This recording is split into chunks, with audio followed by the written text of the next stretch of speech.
करीम साहब, आज लेट आने के लिए मैं माजरत चाहती हूँ।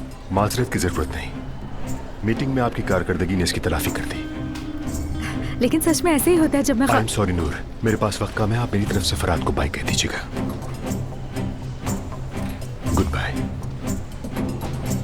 Okay, take care. Hey Almas, ये अंदर क्या हरकतें कर रही थी? तुम खुद को क्या समझती हो? हाँ फराज सर, मैंने ऐसा क्या कर दिया? अल्मास, ये अंदाज बिल्कुल पसंद नहीं मुझे। एक प्रोफेशनल मीटिंग में स्कूल के बच्चों वाली हरकतें नहीं करते। क्या ये किसी ने सिखाया नहीं तुम्हें? हाँ, मीटिंग में कौन लेट आया? नूर, और उसी ने बिग बॉस को बोलने से रोक दिया। लेकिन इल्जाम तो मुझ बेचारी पर लगेंगे ना। अल्मास, तुम्हें पता है तुम अंदर क्या करती रही हो? आइंदा ऐसा बिल्कुल मत करना। क्या हो रहा है यहाँ? कुछ नहीं मेरी जान, फरहाद सर बता रहे हैं, बॉस है वो। क्या कहा तुमने?